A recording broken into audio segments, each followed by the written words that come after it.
Hello students, I hope you all are safe and healthy. Today I am going to start next topic from economics from the first chapter, Story of Village Palampur.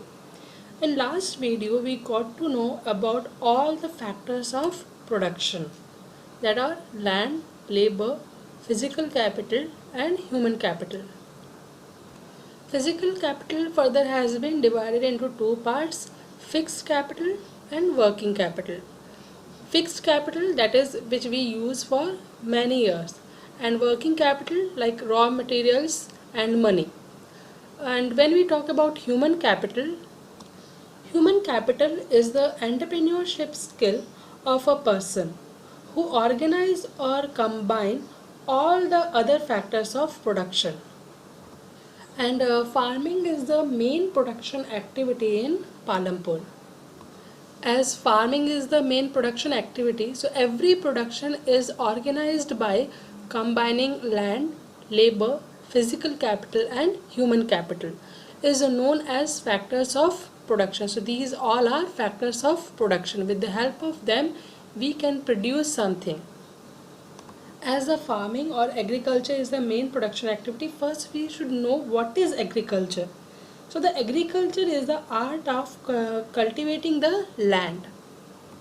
As the definition itself, it shows that land is a very important factor of production for farming, or we can say in the Palampur.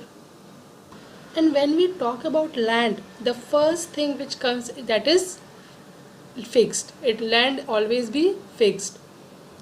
In last video we got to know that natural land is a natural resource which we get from the nature, and it cannot expand it because it is fixed and scarce. We can convert the existing land in the form of some other land. For example, from forest to plain land. Here we can apply the science formula which says that the energy which is present in one form can be converted into another form, but we cannot create any energy. And the similar things apply to the land also, because land and energy both are gifted to the mankind from the nature. So in that way you can say the land can be converted from wasteland to cultivable land. And in Palampur, the entire 75% population are dependent upon agriculture. Means 75% of the people who are working are dependent on farming for their livelihood. They could be farmers or farm laborers. Farmers are those who have their own land and they are working on that, and farm laborers are those who don't have their own land and they are working on someone else's land for their livelihood. The well-being of these people is closely related to production on the farms. But remember that there is a basic constraint in raising farm production. Land area under cultivation is practically fixed. Since 1960 in Palampur, there has been no expansion in land area under cultivation. By then, some of the wastelands in the village had been converted to cultivable land. There exists no further scope to increase farm production by bringing new land under cultivation. Means now there is no scope of increasing the farming area, and the standard unit of measuring land is hectare.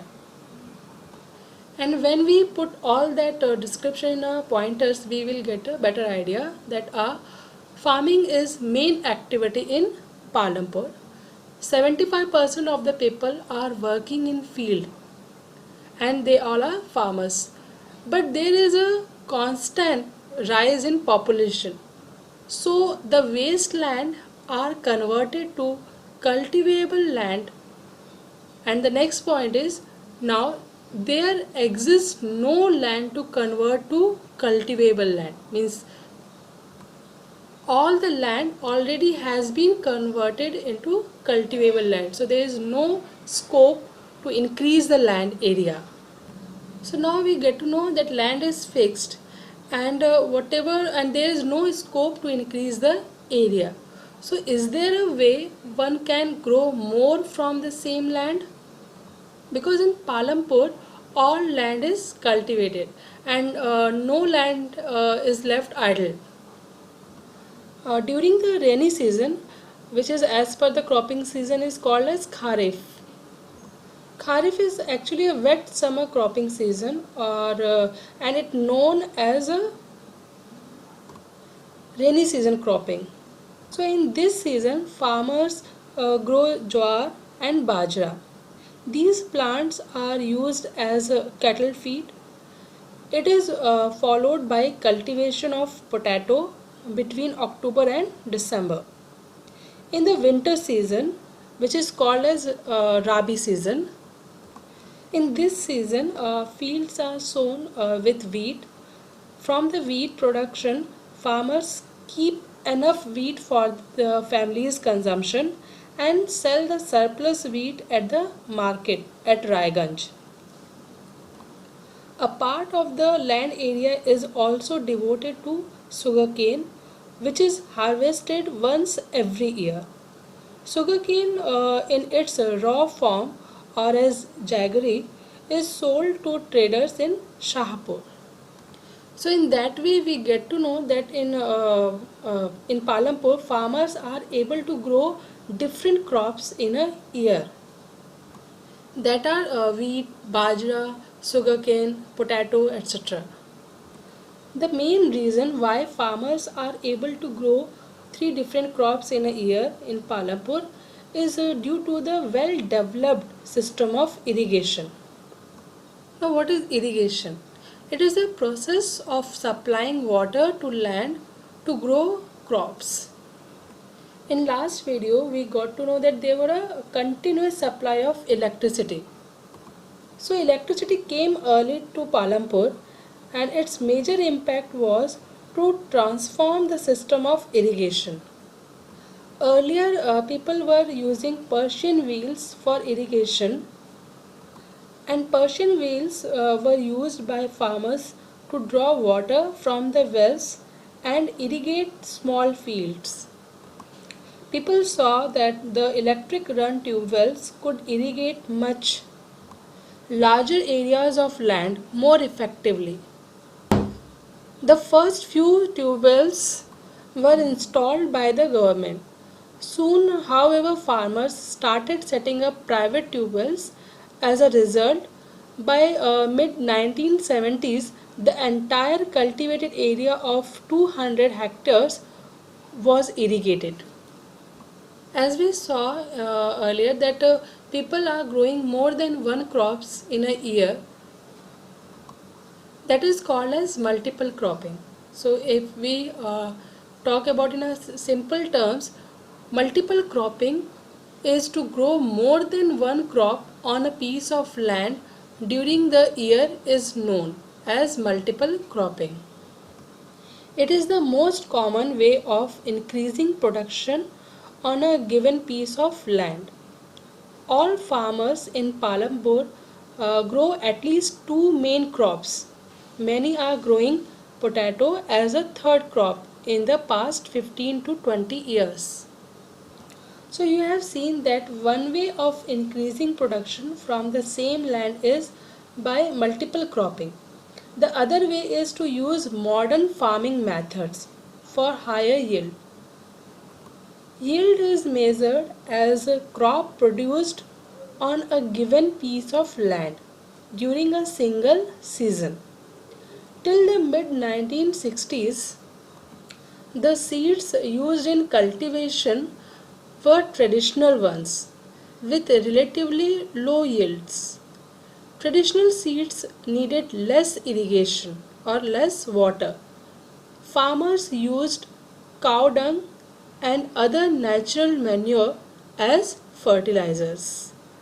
All these were readily available with the farmers who did not have to buy them.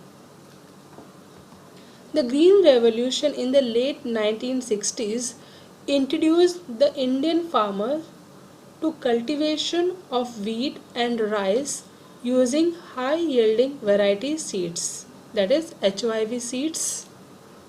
So we can say significance increase in agriculture production after 1967-68 due to the adoption of new agriculture strategy, which implied a simultaneous use of better and modern agriculture inputs, is termed as the Green Revolution.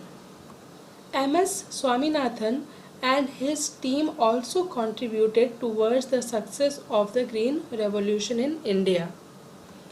Compared to the traditional seeds, the HYV seeds promised to produce much greater amounts of grain on a single plant. As a result, the same piece of land would now produce far larger quantities of food grains than was possible earlier. HYV seeds, however, needed plenty of water and also chemical fertilizers and pesticides to produce best results. So we can say higher yields were possible only from a combination of HYV seeds, irrigation, chemical fertilizers, pesticides, etc. Farmers of Punjab, Haryana, and Western Uttar Pradesh were the first to try out the modern farming method in India. The farmers in these regions set up tube wells for irrigation and made use of HYV seeds, chemical fertilizers, and pesticides in farming. Some of them bought farm machinery like tractors and threshers, which made plowing and harvesting faster. And they were rewarded with high yields of wheat. So we can say with the help of modern inputs, we can grow more crops on same field. What are the modern inputs? That are HYV seeds, fertilizers, chemical fertilizers, modern farm machinery, pesticides, irrigating using modern facilities like canals, pump sets, electricity, dams, etc.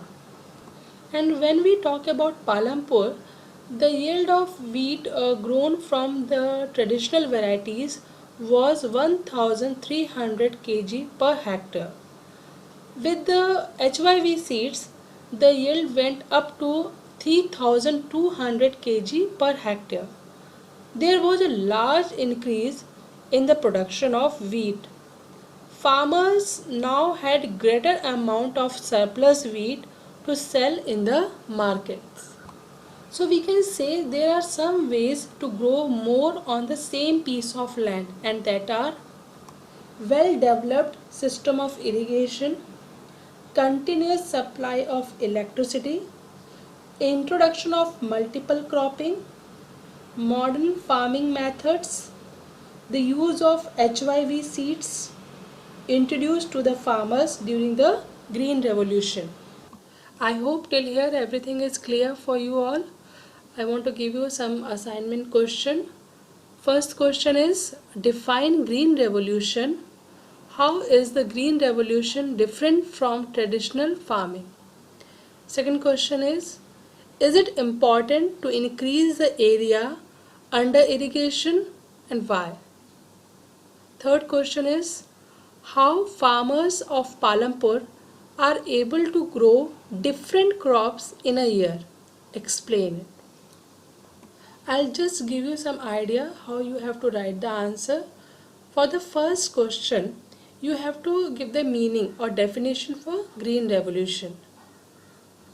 And after that, you have to compare traditional farming methods and modern farming methods, and what is the importance of modern farming methods, how modern farming methods has increased our production. In the next question, irrigation is very important because it tends to avoid the negative consequences arising out of the failure of erratic monsoons, which is still the primary source of water for the farmlands. And obviously, a well irrigated land produces greater output.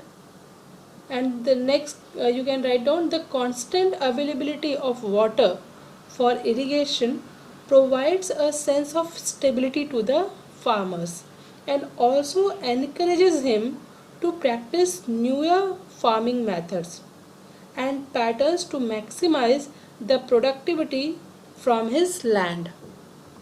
And in the last question, you can write, you can mention that there was a well developed system of irrigation and also continuous supply of electricity so that they can use electric tube wells, introduction of multiple cropping.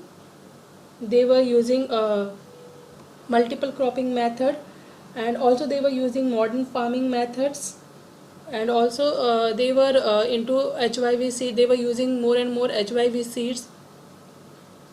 So I had given just an idea in short. You have to explain the answer. I hope till here everything is clear to you all. If you have any doubt, you can message me. Stay home, stay safe. Thank you.